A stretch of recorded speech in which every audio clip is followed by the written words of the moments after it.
All right, hey friends, so welcome to my office, aka the garage. I thought it would be fun to go through the different varieties that I am growing this year with a focus for now on what I've already started. So these are typically cold hardy things for spring. So yeah, let's get to it. I have started blue curled Scotch kale,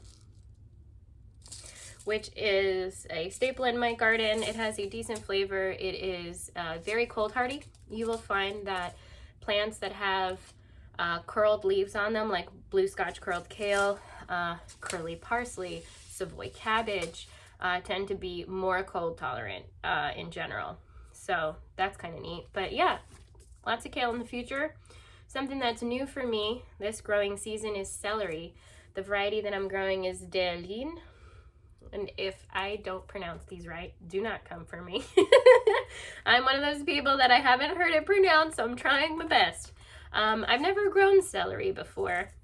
I just remember last year thinking how good it would have been to have celery, especially when it is cold and it is wet and it is soup season. And I had onions and I had carrots and I didn't have celery, which is my, it's a good soup base. So very excited about growing celery this year. I've also, there's no picture of it, but tiara cabbage from Gurney's is where I got the seed. I only had maybe 12 of those seeds left, hoping to get a decent amount of germination so that I can get cabbages grown. I grew cabbages for the first time last year. This was the variety that I used, and it was great. It was good. It was very rewarding. I've never grown a cabbage before. Yeah, and they were sweet, delicious. I chopped them up, shredded them, put them in, I made coleslaw. I put them in with my salads. We had them chopped up and buttered salt, pepper as a side. So I am a huge spring cabbage lover now. And because these are small, they're very quick, because here in New Jersey, at least, our spring will go straight to summer. It will slap you in the face with heat. So yeah, so I'm excited to grow that variety again. Another variety that I'm growing again that I grew last year is my Piracicaba broccoli.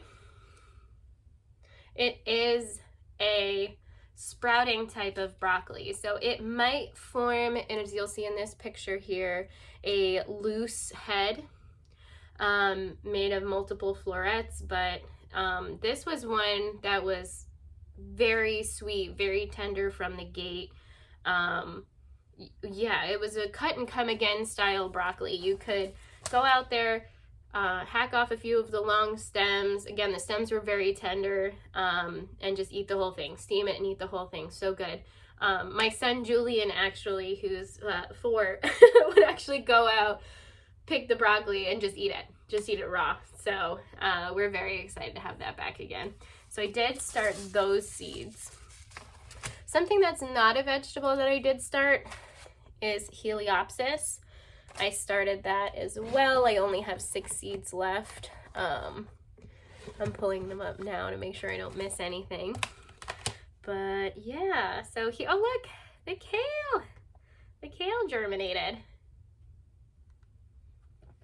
So happy birthday, buddy. Nice. So yeah, very excited about those. Also going to be doing peas. I have some Oregon sugar pod peas here. These are a staple that we've grown those in our garden for a while. The seeds in that baggie are actually leftovers from my dad that my dad gave me. Shout out to the king. Thanks, Dad. Another huge hit in the garden for the kids.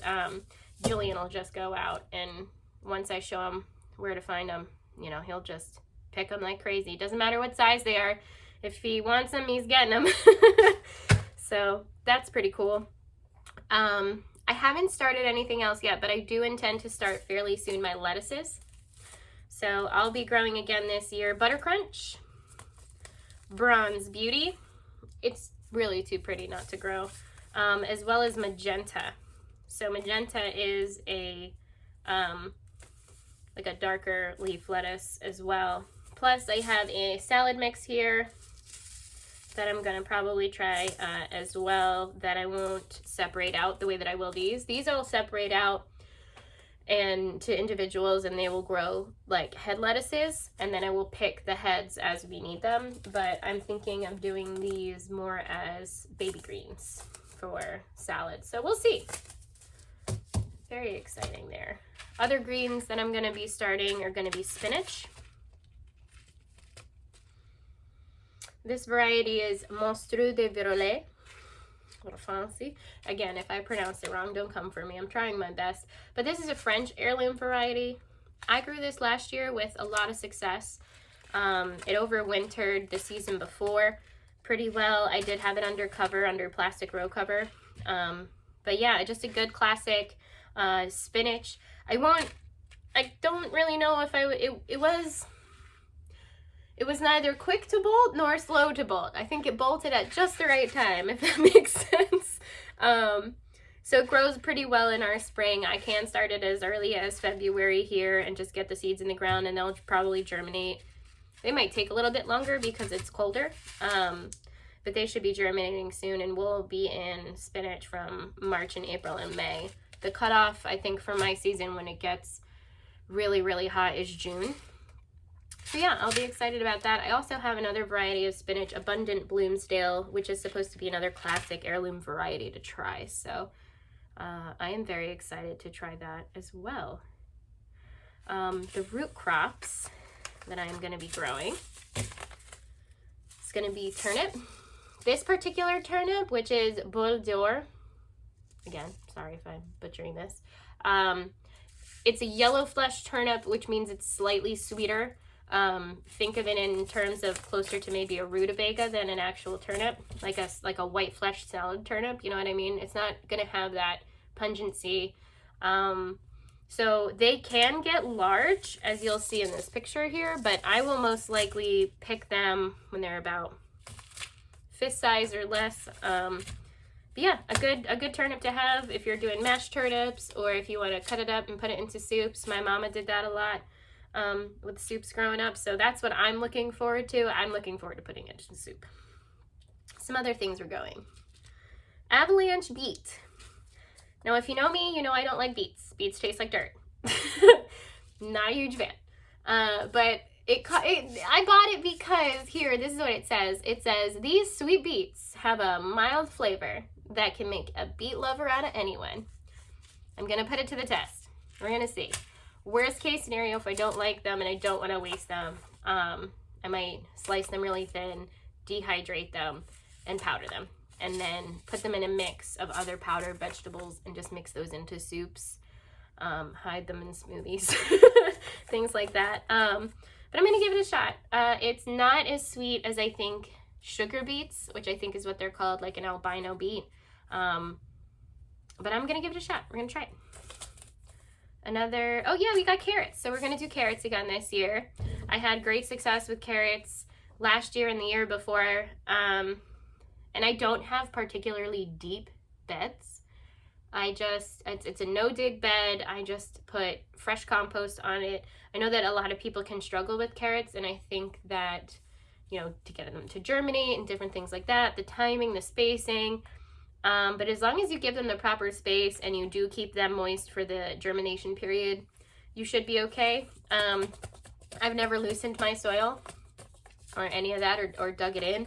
I typically run a line, sprinkle some seed. Well, that's not true. Run the line, I pour water, sprinkle the seed, cover it, and then really gentle watering on top. And just cover lightly with straw or hay or some other type of very light mulch. Not light in color, but light in weight, right? Because you want them to still be able to push through. And they did really well. And you don't even have to fill that little line back in necessarily with dirt. You could put it over with just your straw and water them in, and they'll still germinate really well. That's how I do it anyway. So the varieties I'm growing this year are going to be Chantenay Red Core. This one is new to me, but supposed to be very sweet. It is an heirloom variety, very juicy carrot, great for fresh eating, which is fantastic. We like carrots. The kids like carrots, dipped in ranch, of course, but as well as we're going to do Scarlet Nantes. So nice. This one is going to be a 65 day, and I believe the Chantenay red core is slightly longer.